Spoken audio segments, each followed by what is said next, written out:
The Tiger Speaks to You. Tales from the Wild Imagination. Snow white, rose red, lay your weary heads by the fireside.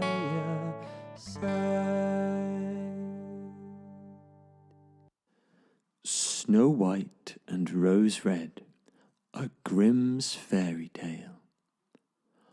Once, long ago, in the heart of the New Forest, Snow White and Rose Red lived together with their stepmother.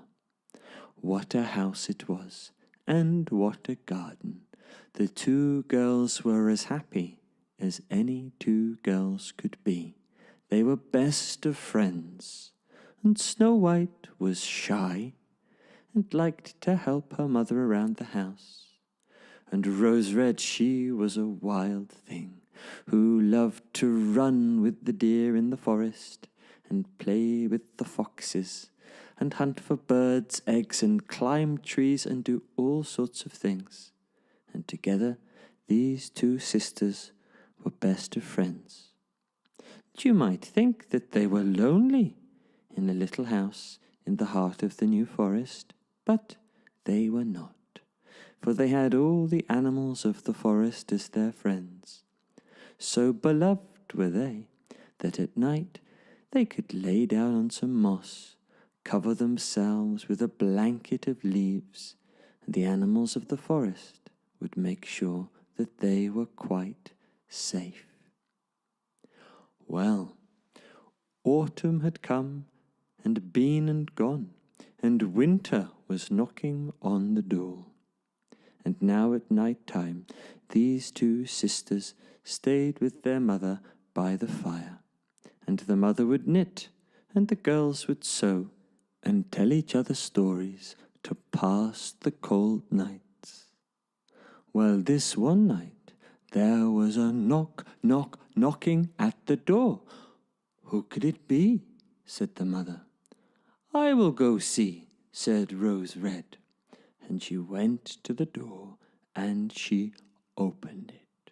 Ah! Great was her surprise when she saw in the doorway a great big bear, a huge lumbering beast with great heavy paws, a shaggy mane, long claws, and big sad brown eyes.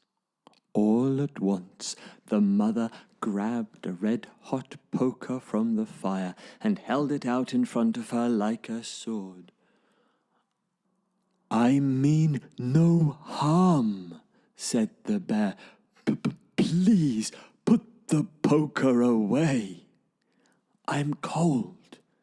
May I warm myself by your fire?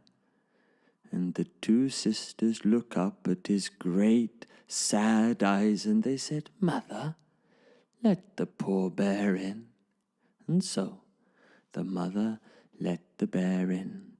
The great bear with shaggy mane and heavy paws went and sat beside the fire, and when there he let out a great satisfying sigh, like the swaying of an old oak tree. And the two sisters giggled to see this great tree of a bear by the fire, sighing contentedly. And so they soon lost their shyness, and they clambered and climbed upon the bear, and he pretended that they were heavy. Well, he couldn't feel them any more than he could feel a flea upon his back. His great shaggy fur was a heavy coat of armor. Well, the bear stayed the night, but the next day he went off out into the cold winter. They were sorry to see him go, but the next night at 8 o'clock there was a knock at the door. Rose Red went and opened the door. "Hello," she said, "you've come back?" Well, the bear gave them a sheepish look, and it's quite hard for a bear to look sheepish. And Rose said, "Are you lost?" "Well, no, not exactly," said the bear, "but can I come in?" Of course, of course." "Yes, do come in," said Snow White. And so the great bear came in once again and sat by the fire. And what a night they had! They cuddled up in the bear's great fur, and the bear told them stories, bear stories, about honey, about climbing trees, and about the great salmon chase. The girls loved to listen to the bear. Early one morning, when the bear was leaving, the great bulk of his body barely squeezing through the narrow door of the cottage, he caught his fur on the door latch, and part of it tore off, and at once there was a golden flash, as if under the bear's fur he was wearing a coat of gold. Then the bear was gone. The next day, when he returned, the girls thought nothing of this, and they sat by the fire, listening to his stories, sharing his warmth. Well, as day gives way to night, and night to day, so does winter make way for spring. And so it was that one spring morning the bear came to the girls and said, "My dear girls, Rose Red and Snow White, I will be leaving you now. I must return to my cave, for there is a dwarf, and he is always trying to steal my treasure. In winter, my cave is safe. The snow and the frost and the ice mean that the dwarf can't get in. But now spring has come, the ice is melting, and the dwarf will soon come to my cave to try and steal my treasure. And so I must return. But I will come back by winter time." The girls were so sad to see their dear friend go. Even Rose Red spent a day inside the cottage crying to herself. Just as snow melts, so too does sadness. The girls forgot about their friend, and they involved themselves in other games. They could see a tree had been struck by lightning in the forest, and there at the roots there was a strange figure, tugging and pulling and calling out. The girls wondered what it could be. As they approached, they saw it was a dwarf, a strange little fellow with a long grey beard and a very fierce, cross little face. Moreover, his long beard had become tangled in the branches of the fallen tree, and as they came close, the girls could see that the little dwarf was staring at them and muttering to himself. "What is he saying?" said Snow White. "Listen, look," said Rose Red, "I can hear him." The little dwarf was saying over and over again, "Smithery, dithery, do, I'm much betterer than you.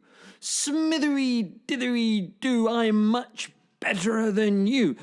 Help me, you mutton heads, help me at once, come quickly." "Pardon?" said Rose Red. "I said, help me at once. Can't you see my beard is stuck?" "I was gathering wood for my fire, not a lot, I don't need a lot, and my beard got stuck. Help me at once, set me free." The two girls bent down to try and untangle the dwarf's beard, but it was no use. His long beard was stuck fast. "Help me, I said, you mutton heads. Oh, you silly girls, what use are you? You can't do it at all. Shall I call for help? Said Snow White. Help? Help? Yes, why don't you two help me now? It's no good. You're very foolish girls. Well, Rose was not happy about that. All at once she grabbed her scissors from her apron and without further ado, snip, snip, off with the end of his beard. Goodness gracious me! How dare you! You've snipped my beard! I shall be a laughing stock, you silly girl mutton heads! Smithery dithery do! And with that, the dwarf gathered up the gold that was underneath the tree, stuffed it in his pockets, and he ran off into the forest. Well, I never, said Snow White. What a rude and unpleasant little dwarf. Indeed, said Rose Red. But the spring was delightful, so much so that the girls soon forgot about the unpleasant little dwarf. Sweet as spring is, she must make way for summer. The sun was high in the sky now. Rich smells and scents of summer were all about. It was warm and welcoming. And one day, as the girls were walking beside the stream, what did they see amongst the bluebells? But a strange figure crouched down. It looked like a big grasshopper. What is that? In the stream, said Rose Red. Looks familiar, said Snow White. They peered closely, and they could see a strange little dwarf with a cross little face. He had a fishing rod in one hand, and the fishing line was tangled in his beard, and the other end was caught in the water, and there was a tugging. They looked at the little dwarf, and he looked at them, and he cried out, Smithery dithery do, I'm much betterer than you. Help me! Help me at once, you puddle water brains! Help me, help me, help me quick! The girls ran over to the little dwarf, and they could see the fishing line was tangled in his beard. The other end is caught to a pike. If you don't help me quick, I shall be pulled into the water, and I shall drown. Help me, you puddle brains, help me! The girls tried as they could to untangle his beard, but the line was caught. All at once, Rose Red drew out her scissors, and quick as a flash, snip, snip, she cut off half his beard. Goodness gracious me, you've cut off my beautiful beard! Whatever have you done? You wicked girls! Wicked, wicked! How dare you? And the little dwarf shook his furious head at them. By the side of the stream he picked up his small pile of silver, put it in his pocket, and he ran away. What a most unpleasant fellow, said Rose Red. The summer, though delightful, was not long, and soon the leaves turned golden and orange upon the trees. Berries and fruits ripened, and autumn was here. Snow White and Rose Red were walking through the woods when they came upon a clearing. In the clearing there was an eagle, and the eagle had in his claws what looked like a rabbit. Only the rabbit was flaying its arms about and kicking with its leg and shaking its head and wagging its beard, crying out, Smithery dithery do, I'm much betterer than you. Smithery than you. Help me, you girls, I say. You useless, lazy, foolish girls, come here at once and help me. Can't you see I need your help? Come here quickly at once.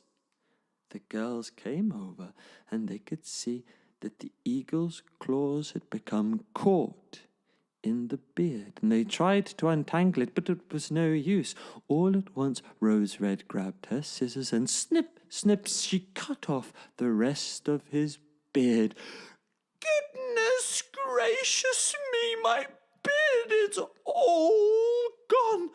I shall be the laughing stock. They will call me beardless. I've got no beard. You wicked girls! You wicked, wicked girls! And with that, the dwarf picked up his small pile of diamonds that were on the ground and ran off into the woods.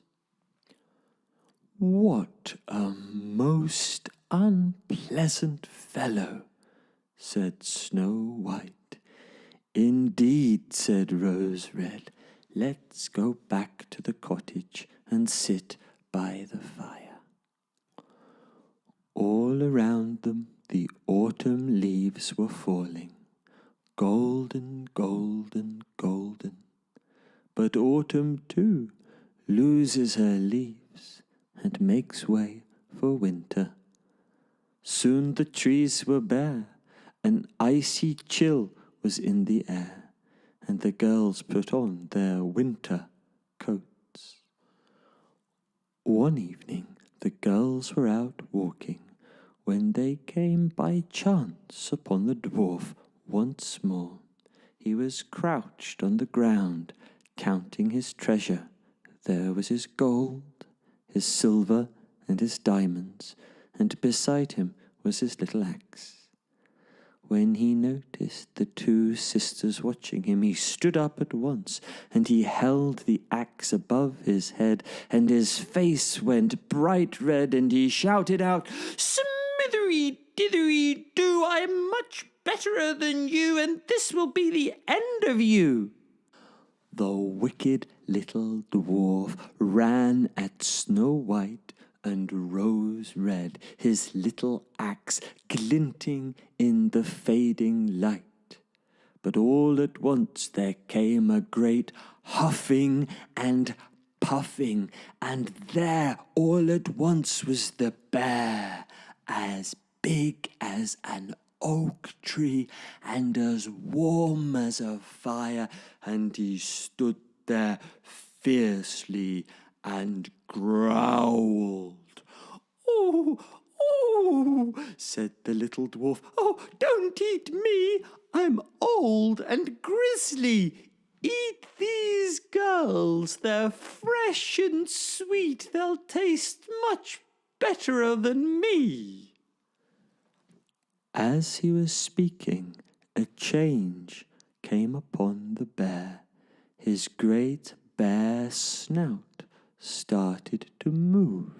His great bare fur started to shift. And where once there was a bear, now there stood a prince, and he was dressed in golden clothes, and his face shone like a spring morning. Dear sisters, 5 long years ago, I came upon that dwarf, and I punished him for stealing. And in turn he put a spell on me, for though he is wicked, he has some magic, and his magic turned me into a bear for 5 long years. But now the spell is broken, and I am a prince once again." Snow White and Rose Red looked in amazement at the prince. Then they turned their heads to the dwarf, and they said, "What will become of him?" "Oh," said the prince, "he will return to his dwarfs in the mountains in great shame. His beard has been cut, and his magic has been all used up, And this treasure, this gold, this silver, these diamonds that he stole from me, I will give them to you. And where will you go? Said Snow White. Yes, will you return to your palace? Said Rose Red. My palace, said the prince. Dear sisters, the happiest I have ever been was when I lived in your cottage with you, and lay beside your fire and told you the stories of bears. If you like, I will come and live with you and help you in the woods. And what about the dwarf? Said Snow White. Oh, we shan't be seeing him again. Smithery, dithery, be done with you. Yes, said Snow White, and betterer isn't even a word, while all three of them laughed about that. And that evening, beside the fire, they told each other stories about bears, about dwarfs, and about things that they loved to do. Snow White, Rose Red, lay your weary heads by the fireside.